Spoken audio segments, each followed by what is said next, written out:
اور میرا نبی کہہ رہا ہے کاش میرے ماں باپ زندہ ہوتے، اور نہیں تو میری ماں زندہ ہوتی تو تم دیکھتے میں کیا کرتا، میں عشاء کی نماز کے مصلی پہ ہوتا اور میں سورۃ فاتحہ پڑھ رہا ہوتا، اور ادھر سے میرے گھر سے میری ماں مجھے کہتی محمد، تو میں ماں کے لیے نماز توڑ دیتا۔ سبحان۔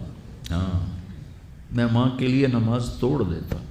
اور میرے نبی سے پوچھا گیا یا رسول اللہ قیامت کب آئے گی؟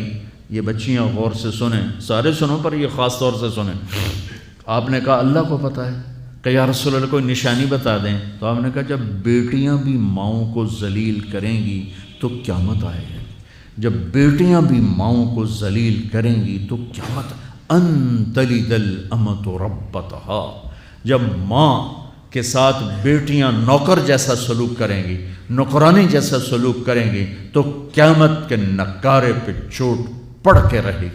یہ نہیں کہا جب کفر پھیل جائے اور جب اسلام مٹ جائے گا، حالانکہ قیامت تو اس وقت آئے گی جب دنیا میں ایک مسلمان باقی نہیں رہے گا۔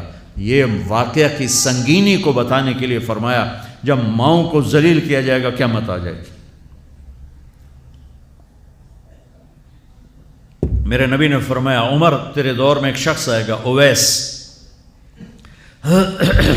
اس کا قبیلہ ہوگا مراد، آگے سب کاسٹ ہوگی قرن، اویس بن عامر، اسے دعا کروانا، وہ کالے رنگ کا ہوگا، چھوٹے قد کا ہوگا، اور اس سے دعا کروانا، دعا تو بھی کروانا، علی تو بھی کروانا، علی اور عمر، اویس ان کے لیے دعا کریں۔ انہوں نے پوچھا کیوں؟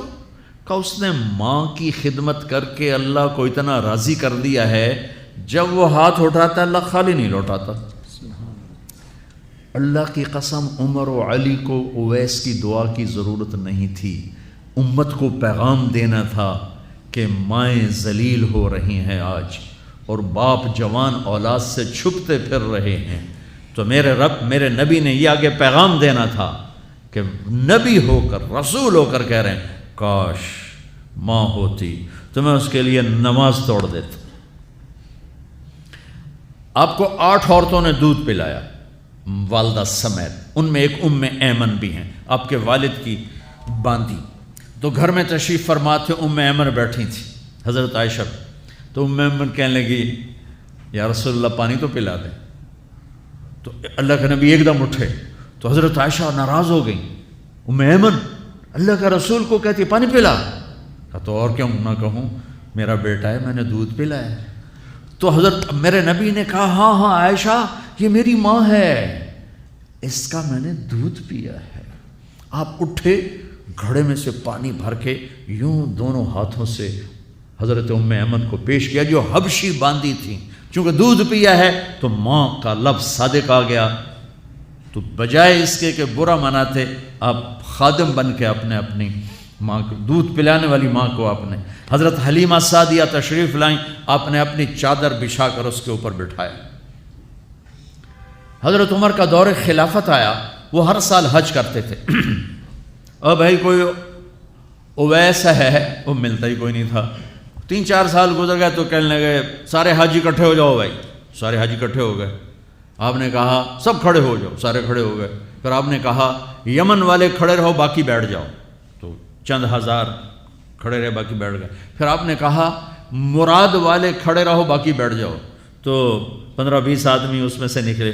پھر آپ نے کہا مراد کی جو آگے سب کاسٹ ہے قرن والے کھڑے رہو باقی بیٹھ جاؤ، تو صرف ایک آدمی بچا۔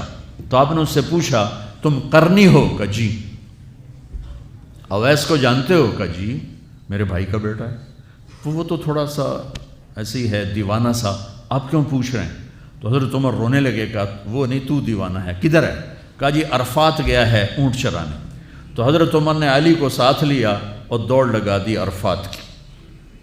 وہاں گئے تو حضرت اویس ایک جھاڑی کے نیچے نماز پڑھ رہے تھے، یہ دونوں حضرات آ کے بیٹھ گئے، انہوں نے محسوس کیا 2 بندے آ گئے، نماز مختصر کر دی۔ حضرت عمر نے پوچھا کون ہو میرے بھائی؟ کہا جی مزدور ہوں۔ تمہارا نام کیا ہے؟ کہا جی اللہ کا بندہ۔ کہا ارے بھائی وہ تو سبھی اللہ کے بندے ہیں، تیری ماں نے تیرا نام کیا رکھا ہے؟ کہا تم کیوں پوچھ رہے ہو؟ انہیں تو پتہ ہی نہیں تھا کہ عمر ولی۔ کیوں بھائی تسی کون ہو انٹرویو کرنے والے؟ تو مولا علی نے کہا یہ ہیں عمر بن خطاب امیر المومنین اور میں ہوں علی بن ابی طالب۔ پھر وہ ہل گئے کہنے لگی میں معافی چاہتا ہوں، میں پہلی دفعہ آیا ہوں، مجھے تو پتہ ہی کوئی نہیں ہے۔ تو حضرت عمر نے فرمایا تم اویس بن عامر ہو کچھ؟ کہ اچھا ہاتھ اٹھاؤ ہمارے لیے دعا کرو۔ وہ کہنے لگے آپ کیا کہہ رہے ہیں، یہ آپ کیا کہہ رہے ہیں، میں آپ کے لیے دعا کروں گا، میری کیا اوقات ہے؟ کہا ہاں ہمیں ہمارے نبی نے فرمایا تھا عمر علی جنت میں تیرا گھر میرے گھر کے سامنے ہوگا، اس کے بعد کسی کی دعا کی ضرورت ہے؟ عمر میں نے جنت میں محل دیکھا، میں نے پوچھا کس کا ہے، مجھے کہا گیا قریشی کا ہے، میں سمجھا میرا ہے، جانے لگا تو کہا گیا عمر بن خطاب کا ہے، ان کو اویس کی دعا کی ضرورت ہے؟ میدان عرفات میں 1.25 لاکھ صحابہ کے ساتھ آپ اونٹ پہ تشریف فرما ہیں، اونٹنی پر، تو آپ نے فرمایا اس وقت میرا اللہ میرے صحابہ پہ فخر کر رہا ہے اور عمر پہ خاص طور پہ فخر فرما رہا ہے۔ ہمیں پیغام دینا تھا، آنے والے زمانوں میں یہ ہونا تھا۔ سبحان اللہ۔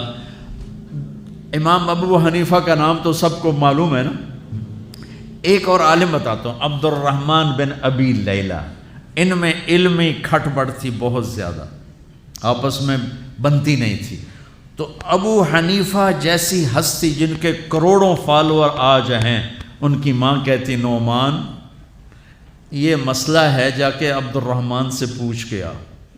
زندگی میں ایک دفعہ نہیں کہا ماں جی میں اس کو وڈا عالم ہے میرے کو پوچھ لو، کہا اچھا ماں جی، اپنی چادر اٹھاتے اور پہنچ جاتے دروازے پہ دستک دے کے بھائی مجھے میری اماں نے بھیجا ہے، آپ اس پہ فتویٰ، حالانکہ ان کی اپنی رائے اس کے خلاف ہوتی تھی، لیکن ماں کے احترام میں جا کر ان سے مسئلہ پوچھتے جن سے روزانہ مناظرہ ہوتا تھا، روزانہ کھٹ پٹ ہوتی تھی علمی، ماں نے کہہ دیا جا کر ان سے پوچھ کے آتے تھے، اپنی اتنی بڑی علمی قدر و منزلت کو ایک طرف رکھ دیتے تھے، نہیں میری ماں نے مجھے کہا ہے۔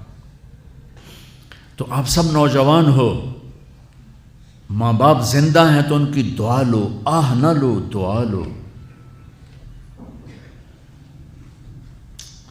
مجھے یاد آیا میرے والد رحمۃ اللہ علیہ کا ایک دفعہ مجھے خط آیا کہ جب پیسے ختم ہوتے ہیں اسی وقت ہی تمہارا خط آتا ہے کہ پیسے بھیج دو، کبھی آگے پیچھے بھی بتا دیا کرو زندہ ہیں کہ مردہ ہیں۔ تو تعلق ہی نہیں تھا، صرف پیسوں تک تھا، ابھی پیسے گھال دو پیسے، اب تو خط کی ضرورت نہیں ہے، فون پہ ہو جاتا ہے، اس وقت یہ خط ہوتے تھے۔